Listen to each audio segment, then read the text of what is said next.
आज जिस तरह से यहाँ पर इंदौर में सेशन रहा, जेनजी को किस तरह से आपने उपदेश दिया, किस तरह से उनको उनकी समस्याओं का निराकरण करने के तरीके बताएं? समस्या तो सारी भीतरी होती है। पुरानी जो पीढ़ियाँ थीं, उनके ऊपर दबाव बाहर से बनता था।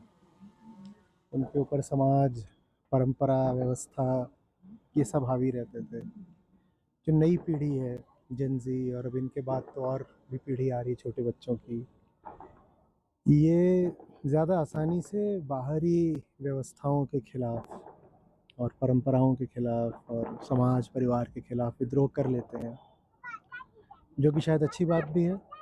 बाहर से कोई आपके ऊपर कोई बात ला देना चाहे, काबू में करना चाहे आपको, तो आप उसके सामने ना झुकें, अच्छी बात है।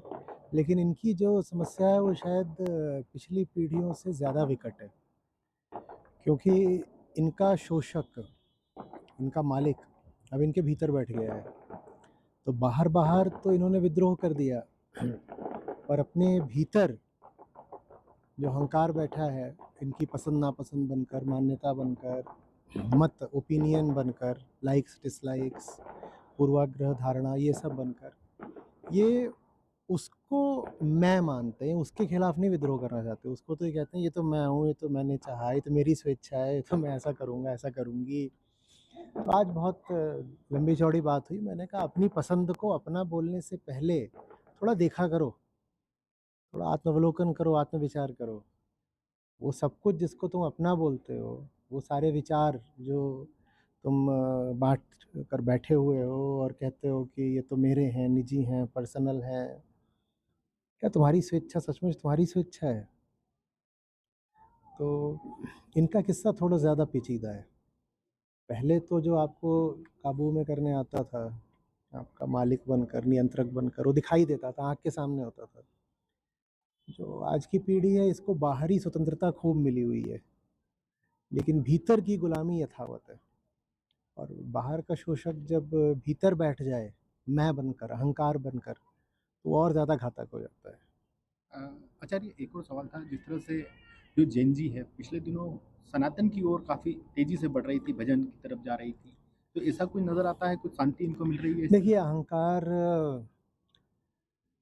जब तक स्वयं को नहीं देखेगा, तब तक वो धर्म की और भजन की आड़ में भी अपना पोषण ही करेगा। वो भजन को भी अपना आहार बना लेगा।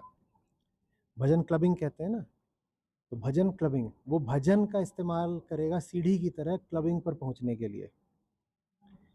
तो कोई भी कर्म अहंकार का उपचार नहीं हो सकता। उपचार तो यही होता है कि कर्ता स्वयं को देख ले, अहंकार करता है, अहंकार डूअर है। वो अगर भजन की ओर भी मनोरंजन के लिए जा रहा है, तो वो ऊपर ऊपर से भक्त कहला जाएगा, और भीतर ही भीतर अहंकार न सिर्फ कायम रहेगा, बल्कि उसको और तमगा मिल जाएगा कि मैं तो भक्त हूँ।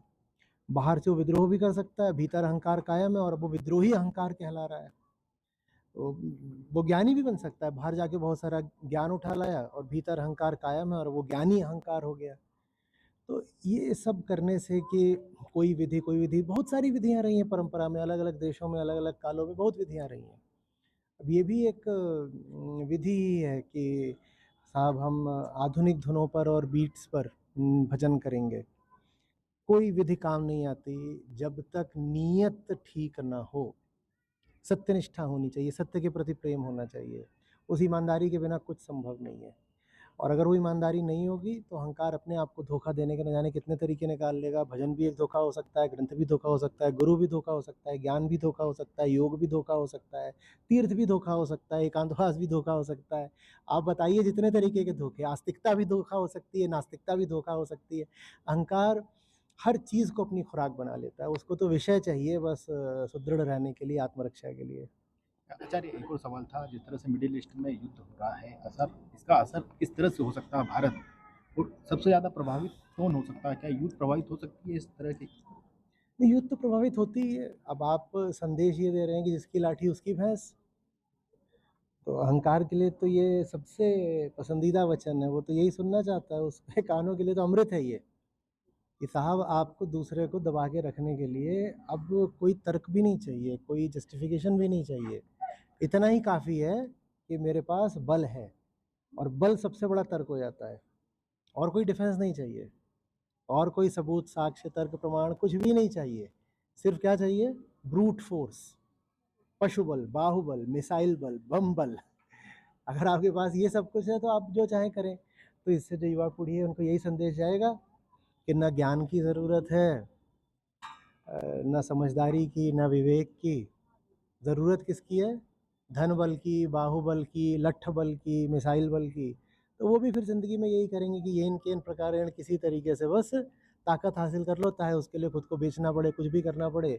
और एक बार तुमने ताकत हासिल कर ली तो फिर चाहे अपने रिश्तेदार को दबाना पड़े, अपने पड़ोसी को दबाना पड़े, समाज को दबाना पड़े, तुम किसी के ऊपर भी चढ़ सकते हो, उनकी बाह मरोड़ करके उनका शोषण कर सकते हो, उनका तेल चुरा सकते हो, उनका पैसा चुरा सकते हो, उनके राष्ट्रपति को उठा करके ला सकते हो। और ये सब तुम क्यों कर सकते हो? सिर्फ इसलिए क्योंकि तुम्हारे पास ताकत है। तो कुल मिला करके ये ताकत का सिद्धांत है जो पूरी दुनिया को सिखाया जा रहा है, और ये सिद्धांत अंततः आत्मघातक होगा। जितने ज़्यादा लोग ये पाठ पढ़ते जाएंगे वो उतना ज़्यादा युद्धोन्मादी होते जाएंगे, और इसकी जो परिणति होनी है वो आत्मघात में ही होनी है। पृथ्वी वैसे भी विध्वंस की कगार पर खड़ी हुई है। ये बहुत गलत पाठ पढ़ाया जा रहा है पूरी दुनिया के युवाओं को।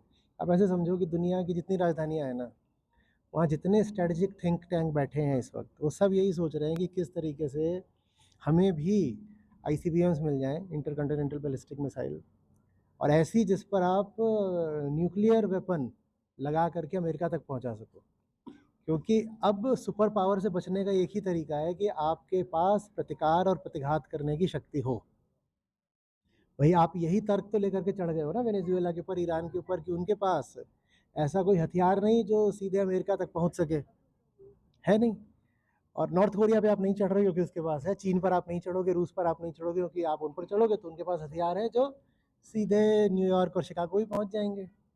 तो दुनिया की सब राजधानियां अभी बैठकर यही विचार कर रही हैं कि अगर हम भी अपनी जान बचाना चाहते हैं तो हमें भी और ज़्यादा अब आणविक हथियार चाहिए और मिसाइलें चाहिए।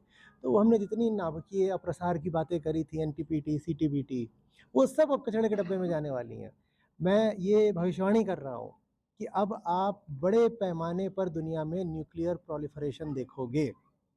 जिन देशों के पास न्यूक्लियर हथियार है वो अपनी टेक्नोलॉजी बेचेंगे, इसका बड़ा काला बाजार खुलने वाला है, मिसाइलों का काला बाजार खुलने वाला है। हर देश अपनी रक्षा के लिए तकनीक चुराएगा, संधियाँ करेगा, किसी न किसी तरीके से मिसाइलें और न्यूक्लियर वेपन्स डेवलप करेगा। आचार्य एक और आखिरी सवाल था, भारत को 2047 में विश्व गुरु बनाने की कुछ लोगों के द्वारा चाह है, क्या आपको होती हुई नजर आएगी 2047 में विश्व गुरु बन जाएगा युद्ध के मैं माध्यम तो से? चाहूँगा आज बन जाए, लेकिन गुरु बनने के लिए, दूसरे का गुरु बनने के लिए, उसका और उसका गुरु बनने के लिए पहले गुरुता भीतर होनी चाहिए ना अपने। जो अपने आप को कुछ नहीं सिखा पाया वो फिर दूसरे का गुरु कैसे बनेगा? थोड़ी मुश्किल हो जानी है। तो गुरु को सर्वप्रथम सबसे अच्छा शिष्य बनना पड़ता है।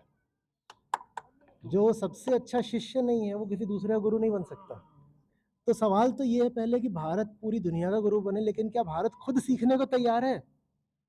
जो खुद शिष्य बनने को तैयार नहीं, माने जो खुद सीखने को तैयार नहीं, वो दूसरे का गुरु आसानी से नहीं बन पाएगा, तकलीफ होगी।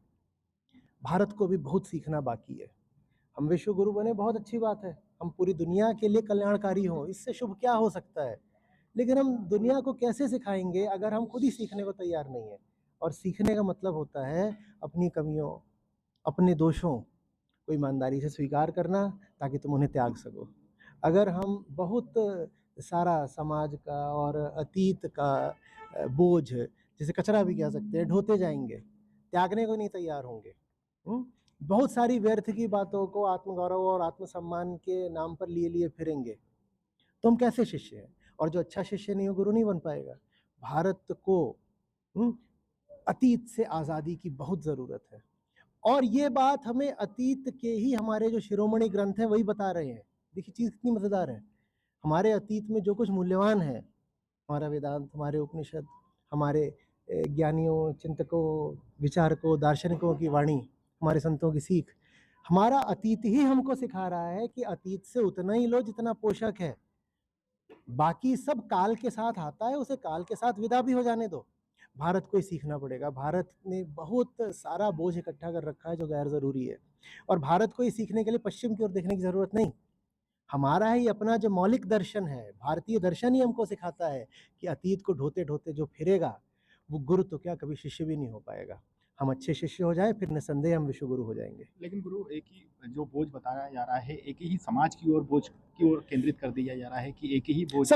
सबको चाहिए, क्योंकि इस समाज का, उस समाज का, इस संप्रदाय का, उस संप्रदाय का, इस उम्र का, उस उम्र का, इस लिंग का, उस लिंग का, इंसान है, इंसान है। और जो भी इंसान अपने खोपड़े में व्यर्थ की चीज़ों को, दुनिया भर की बातों को, समाज को, अतीत को ढोए-ढोए फिरेगा, वो जिएगा कैसे? तो भारतीय जो भी वो सर्वप्रथम इंसान है ना, स्त्री है, पुरुष है, हिंदू है, मुसलमान है, बच्चा है, बूढ़ा है, इंसान है ना। और इंसान को जीना होता है, इंसान का मतलब होता है मनुष्य की चेतना, और मनुष्य की चेतना आज़ादी की सांस नहीं ले सकती अगर उसको विवेक नहीं मिला है, उसे ज्ञान नहीं मिला है। वो ज्ञान हमारे ही अतीत में, इतिहास में मौजूद है, लेकिन हम उसका सम्मान नहीं कर रहे हैं। उसकी जगह हम प्रथाएं, परंपराएं, बहुत सारी तो कुरीतियां ढो रहे हैं। आप लोगों के पास जाइए, पूछेंगे कि तुम्हें अतीत से क्या मिला हुआ है, तो कहेंगे परंपरा मिली हुई है। आप कहिए अतीत से तो उपनिषद भी उठा सकते हो, उपनिषद क्यों नहीं पढ़े, वो कोई जवाब नहीं होगा। आप लोगों के पास जाइए, आप उदाहरण के लिए श्री कृष्ण की बात करिए, तो वो सब कुछ कहानियां सुना देंगे जो उन्होंने हवाओं से सुनी है। और आप उनसे कहिए कि भाई गीता का दर्शन क्या है, थोड़ा ये बताना, वो नहीं बता पाएंगे। तो हमारे अतीत में बहुत कुछ ऐसा है जो बहुत ऊंचा है, और जो हमारे अतीत में ऊंचा है वही हमें अतीत की व्यर्थता से आज़ादी भी दिला सकता है। लेकिन हमारे पास वो विवेक नहीं दिखाई दे रहा कि हम जान पाएँ कि अतीत से हमें सचमुच क्या लेना है, अतीत के किस हिस्से के सामने सर झुकाना है, और अतीत के किस हिस्से को अब बस सम्मान के साथ म्यूज़ियम में रख देना है।